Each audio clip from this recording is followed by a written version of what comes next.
All right, everyone, welcome back for another deep dive with us. And today we are tackling something, well, a little different. It is a bit different. Yeah.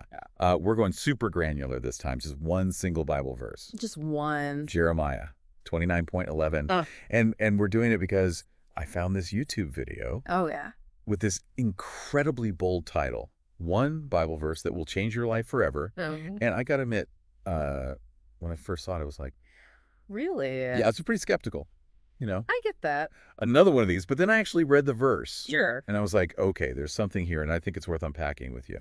Yeah, I think so too. And, it's interesting how this verse in particular, it pops up everywhere, right? Usually does. Like you see it on Instagram, on Pinterest, people get it tattooed, Hmm. It's one of those verses that just seems to stick with people. Yeah, and I think part of it is because of what it promises, right? It says, "For I know the plans I have for you, declares the Lord, plans to prosper you and not to harm you, plans to give you hope and a future." Right? Like who doesn't want to hear that? Exactly. Oh, Especially when you're interesting. going through a rough time, you know? Yeah, absolutely. And the YouTube video we're looking at, it really leans into that comforting aspect, right?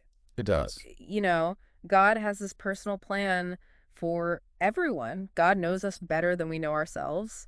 And there's this future waiting for us that's brighter than we can even imagine. Yeah, they use a lot of vivid imagery too, right? God who hung the stars, Yeah, things like that. absolutely. Yeah, Yeah. like calling this verse an anchor in the storms of life. That one really stood out to me, Yeah. that anchor image. And I think that's what draws people in.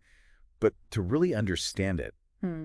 I think we need to dig a little deeper, right? Get some context. Absolutely. Something this YouTube video kind of glosses over. Yeah, Like, for instance, they don't really mention that Jeremiah was a prophet. that's right.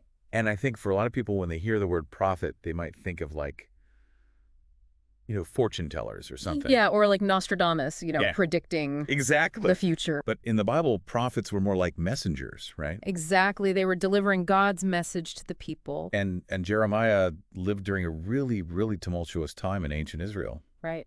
Oh, absolutely. Like we're talking upheaval, major crisis. This was when the nation was facing exile, like forced removal from their homeland. Imagine that, just having to leave everything, your home, your entire life uprooted. Yeah, the fear, the uncertainty, just the total upheaval. And that's the situation Jeremiah is speaking into. So this verse isn't just about, like individual struggles. It's about this whole nation. It's a message of hope to a people in crisis.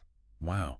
And I guess in a way that's kind of relevant to us today too. Oh, absolutely. Because so many people today feel that same sense of being adrift. Yeah, with everything going on, political divides, the economy, climate change. People are looking for something to hold on to. So it's that universal longing for hope for a better future. Exactly. And that's why this verse continues to resonate with people centuries later. That makes a lot of sense. But, the YouTube video, while it has good intentions, I think it might oversimplify things a bit. How so? Well, they really push memorizing the verse, speaking it daily as if it's some kind of magic formula. Right. And I think there's a danger in that. Yeah, like it's almost like this prosperity gospel message that, God's got your back no matter what. Exactly. And it can lead people to think that they don't have to take any personal responsibility Right. or make any effort. Because God's going to fix it all? Exactly. But, Jeremiah's idea of prosperity, it wasn't necessarily about material wealth or a problem-free life. No. It was more about spiritual well-being, resilience in the face of hardship. Okay, but how does that play out practically? Like I'm thinking about those times when life just feels really chaotic Right? and you're not sure if you can handle it. Yeah, well, for me, this verse is a reminder that even in the midst of chaos, there's a bigger story unfolding. Okay. There's a purpose to our lives, even if we can't always see it clearly. But it's not about just passively waiting for things to get better.